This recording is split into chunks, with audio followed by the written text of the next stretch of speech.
kan veng chunga COVID-19 vai mu chuan noma wangin tu ma pon chuak lo tur hriatir le ngen kan ni e chuak lui inom chuan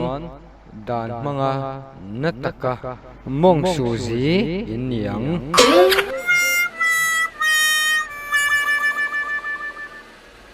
boy kalau kale lepa mai sala arsi nang mo eng fang nge meron ver ngota chuan su che ka tum reng reng hlei nem I kap kara ron khalu ka tuma lo chong tel ve dei ni kho rak lo khan bek vat ro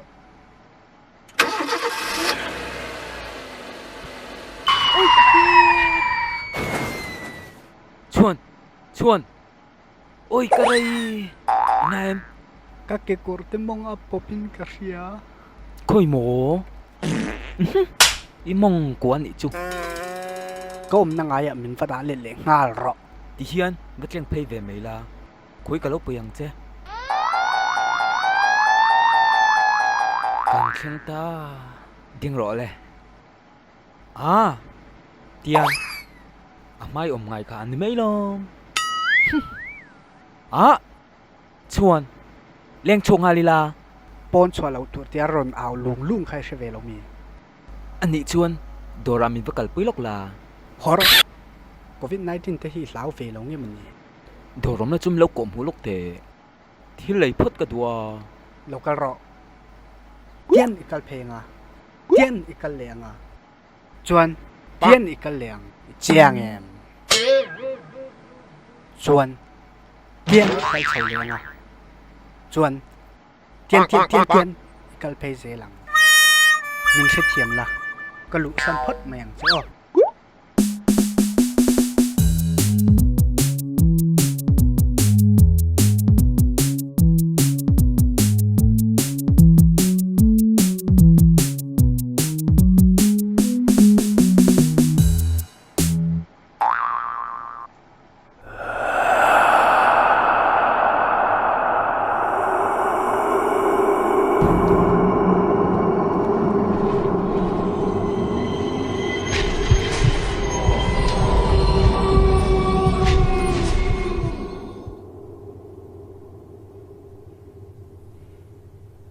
Sada om em Ome.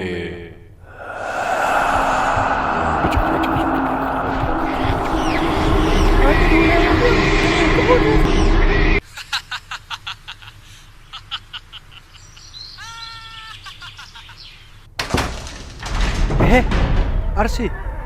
enga tinge run lu thuta lo lu ro pokatim han hleng che chuan in thiam lo du su ke pon ka rong kik man chung lo COVID-19 na tri khawi min uma kung fu ka thiami tin lo mi hai jisia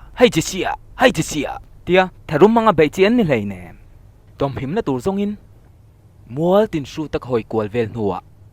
run sanga kain ka him thei ta sha man hi horo ka tireng chelom thu oi lo ra ni kha riau ruau che hian thuro khoi fin thei lo mi ring ni hi thu tha ril chen I zom du bok silawa thu thalo zok hi ril rep chela I tangkai pui zok ang thir tiang dol ang maya ding ngoi run reng lo khan thu ve ta che ka lo chuak ta kher kha kain chir ve thau sin le khotlang ram khruai tu tele mi thiam ten kan him tlan zok nan dan siam chu zom kim vek mai tur ke po min ngai ngoi tu ka chas te po mu the lovin movie te ke envel mai hi ani chuan nang pon ngai ve ngotanga ka ngai lu tu hi lap song hla te phei chu ka ngai thangam to lo rim kan kum thla thereng ram ri ringot pon pamit tui ti ta zoi the sin tuna thereng shamun pon ni mi kum thlang atangin deng tik lai pon ok e an ran ti si alo I thereng sham ri hriat ve dan chu le